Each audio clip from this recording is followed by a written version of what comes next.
Cada vez mais o Brasil avança em fontes de energias renováveis. Os biocombustíveis tendem a substituir o uso de combustíveis fósseis no futuro, entre eles o petróleo, o carvão e o gás natural, responsáveis por gerar grandes impactos ambientais.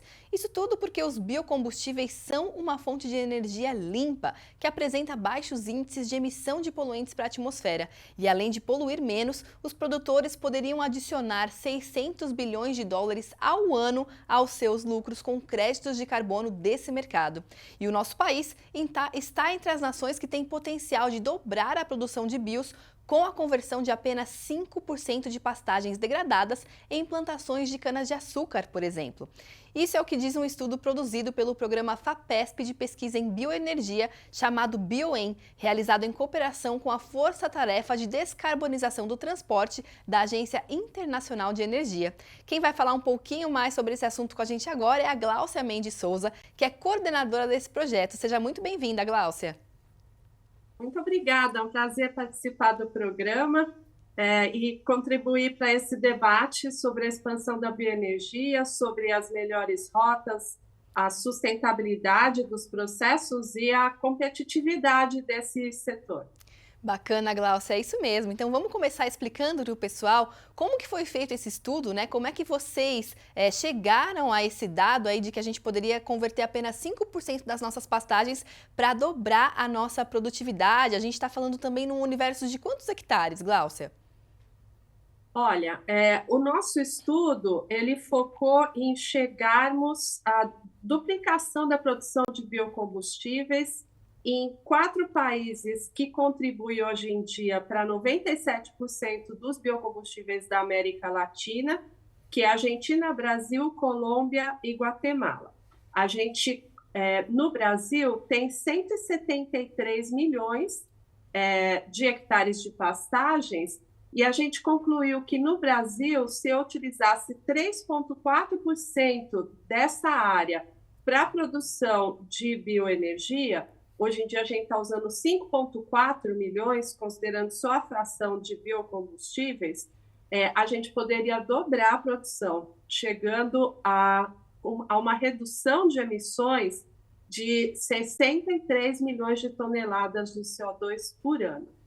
Uau, que bacana, Gláucia, é um resultado bastante importante, né? E agora eu te pergunto, né, esses biocombustíveis, eles já reduziram, né, mesmo com a nossa produtividade atual, eles já vêm reduzindo emissões aí de toneladas de carbono equivalente por ano nesses 4 países. Quanto que isso vem sendo reduzido, Gláucia?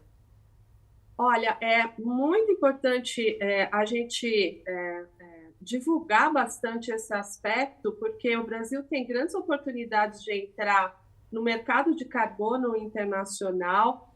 Algumas usinas já estão se preparando para fazer isso, já tem um mercado se estabelecendo que chega a recompensar $100 por tonelada de CO2 evitada.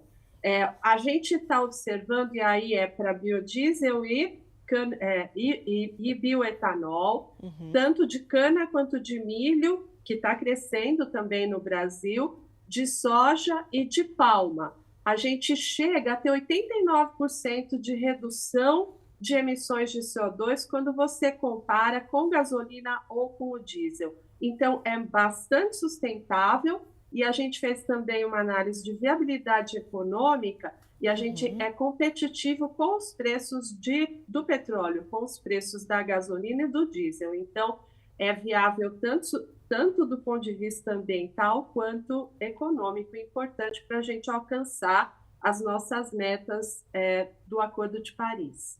E é legal você falar isso, né, para a gente perceber que cada vez mais a sustentabilidade anda junto com esse viés econômico e produtivo, né, Glaucia? Inclusive sobre isso ainda, né, sobre essa questão toda financeira e de mercado, vocês também concluíram ali no estudo que essa emissão de carbono evitada poderia render 600 milhões de dólares ao ano para os produtores. É isso mesmo? Qual que é a base desse cálculo, Gláucia? Essa base é com relação aos dados de 2019, porque o nosso estudo ele considera, ele foi atrás dos dados de produção desses países com dados industriais, olhou toda a cadeia, desde o campo até o uso final, e concluiu que se a gente tivesse recompensado os produtores a $10 a tonelada de carbono, a gente estaria trazendo para o setor 630 milhões de dólares naquele ano.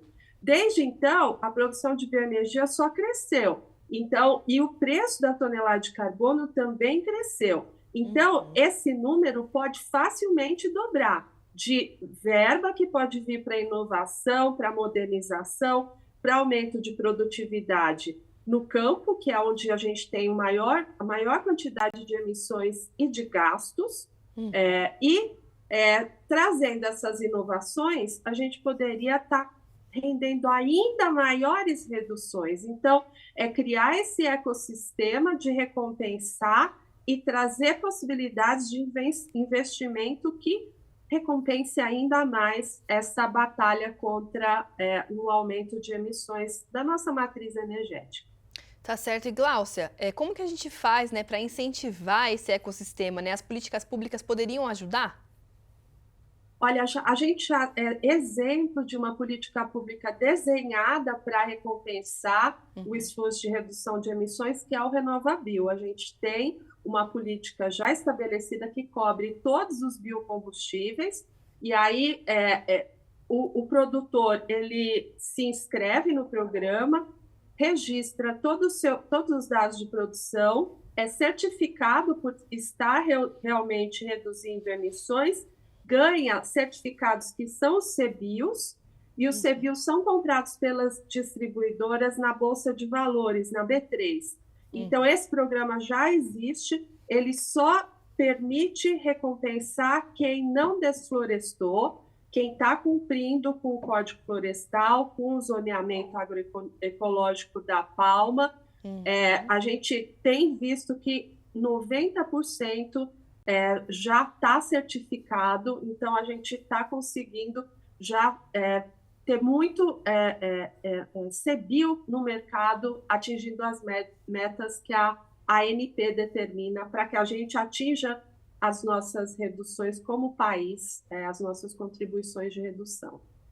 Legal. Obrigada, Gláucia, pela sua participação aqui com a gente. Foi um prazer conversar com você. Prazer foi meu. Muito obrigada. Obrigada mais uma vez. Planeta Campo. Patrocínio. JBS. Alimentar a mudança é o nosso compromisso. Apoio. SLC Agrícola. Produzindo com eficiência e sustentabilidade.